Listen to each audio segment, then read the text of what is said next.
বলেন। দেখেন এই যে একটা প্লেন, ঠিক আছে, এখানে আছে কন্ট্রোল লাইন, আচ্ছা ঠিক আছে, এখানে আছে স্পট লাইন, আচ্ছা এখানে স্পট, হ্যাঁ, হ্যাঁ এখানে প্লেন যদি যত ভালো থাকবে তত সুন্দর পথ পড়বে। পড়বে না, জি, এই যে পরে পরে জমা হচ্ছে। জমা হচ্ছে।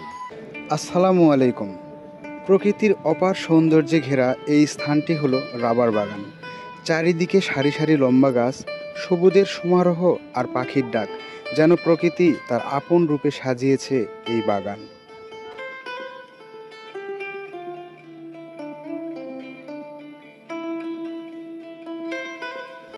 রাবার গাছের কাণ্ডে হালকা দাগ কেটে বের হয় দুধের মতো সাদা রস। এই রসকে বলা হয় ল্যাট্রেক্স। প্রতিদিন ভোরের দিকে শ্রমিকরা গাছ থেকে রাবার সংগ্রহ করেন। এরপর এই ল্যাট্রেক্স বিশেষ প্রক্রিয়ায় শুকিয়ে তৈরি হয় শীট রাবার, যা ব্যবহার হয় টায়ার, জুতো, খেলাধুলার সরঞ্জাম সহ অসংখ্য কাজে।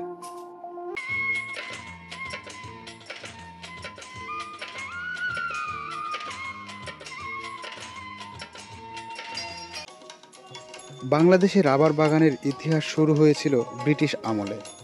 বর্তমানে শ্রীমঙ্গল, সিলেট, চট্টগ্রাম সহ বিভিন্ন অঞ্চলে এর চাষ হচ্ছে ব্যাপকভাবে।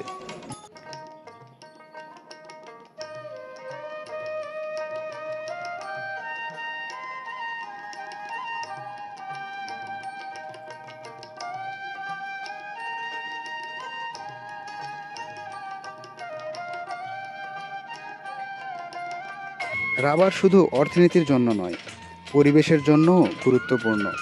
এসব গাছ বাতাসকে করে তোলে শুদ্ধ আর বনভূমিকে রাখে সবুজে ভরা।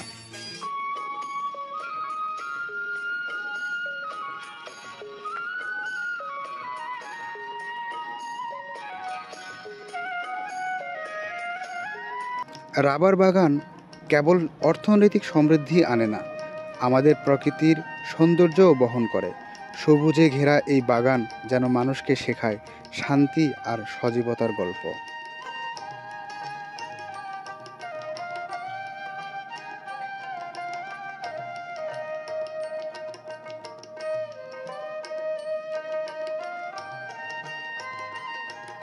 ধন্যবাদ সবাইকে, ভালো থাকবেন সবাই।